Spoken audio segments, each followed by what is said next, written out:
ये है कि ठीक है, अच्छा क्वेश्चन है। और लेकिन इस क्वेश्चन में तुम्हें समझना होगा। पहली बात, क्वेश्चन पढ़ते हैं।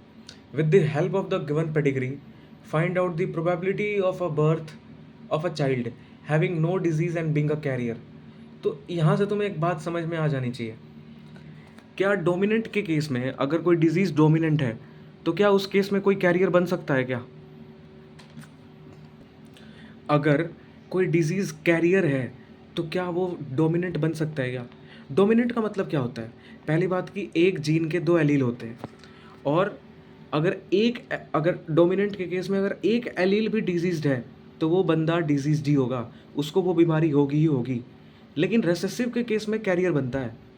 तो जब इसने कैरियर की बात कर दी, इसका मतलब वो डिजीज़ कैरियर है। ठीक है, तो यहाँ तक बात समझ में आ गई कि with the help of a given pedigree find out the probability of a birth of a child having no disease. मतलब कैरियर वाले को तो डिजीज़ नहीं होता है। हमने ये सिकल सेल एनीमिया में भी देखा है, और उसमें हीमोफीलिया में भी देखा है कि कैरियर बनते हैं, और जो कैरियर होते हैं उनके डिजीज़ नहीं होता। क्यों? क्योंकि रेसेसिव डिजीज़ है। रेसेसिव डिजीज़ में ही कैरियर का कंसेप्ट है। फिर अगला, has the disease mutation in one allele of the gene in F3 generation. Obvious बात है, कैरियर मतलब कि एक जीन के दो एलील होते हैं, कैरियर में उसके पास एक ही जीन पे वो रहेगा। ठीक है, चलो अब क्वेश्चन को देखते हैं। अब तुम्हारे पास पेपर है, तो पेपर है तो पेडिग्री के चार्ट तुम अपने पास रखो, और ये जो मैंने सॉल्व कर रखा है वो मैं दिखाता हूँ। ये रहा, ये मेल है, ये फीमेल है। स्क्वायर ऑब्वियसली मेल होता है, राउंड फीमेल, पेडिग्री एनालिसिस के हिसाब से। फीमेल को इसने डिजीज्ड बताया है। ठीक है, ये मेल फीमेल पेरेंट हो गए, जो इनके ऑफ स्प्रिंग हुए, जो इनके बच्चे हुए, वो दो बेटियाँ हुई, सर्कल बेटियाँ। इन्होंने इसको पूरा डार्क नहीं किया है, थोड़ा सा डार्क कर दिया, थोड़ा सा डार्क। इसका मतलब क्या है कि वो दोनों कैरियर है। तो तुमने देखा यहाँ पे कि जो पेरेंट्स थे उनके बच्चे हुए, तो लड़कियों को ही कैरियर हुआ, लड़कियाँ ही कैरियर हुई।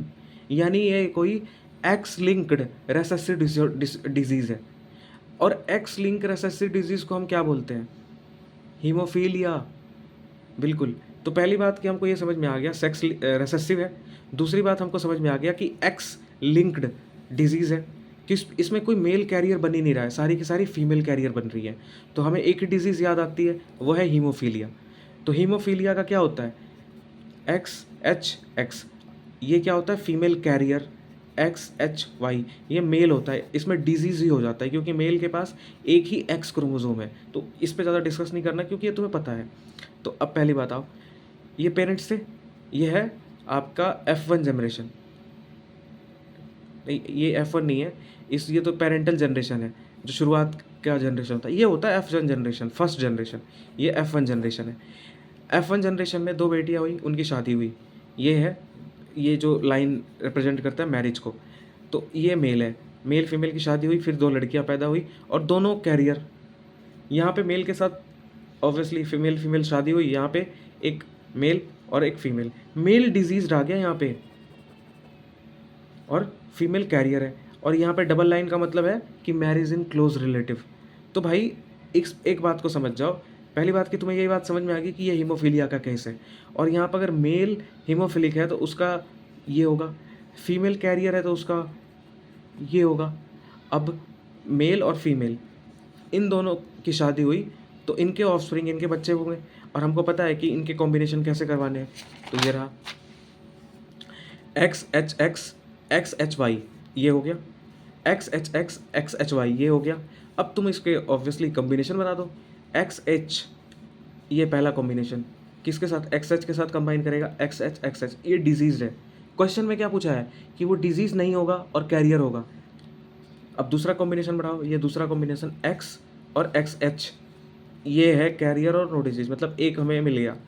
फिर तीसरा कॉम्बिनेशन बनाओ, XH और Y, क्या है? ये मेल बनेगा और ये डिजीज होगा, क्योंकि इसके पास एक ही एक्स क्रोमोसोम है, और उसी पे हीमोफीलिया का डिजीज़ का कैरेक्टर आ गया, तो ये डिजीज़ होगा। अब आखिरी एक्स और ये वाई, ये नॉर्मल है, कोई डिजीज़ नहीं।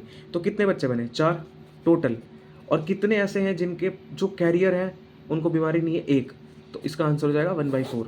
तो ये रहा 1/4, 1/4, ऑब्वियसली इसका आंसर 1/4 ही होगा।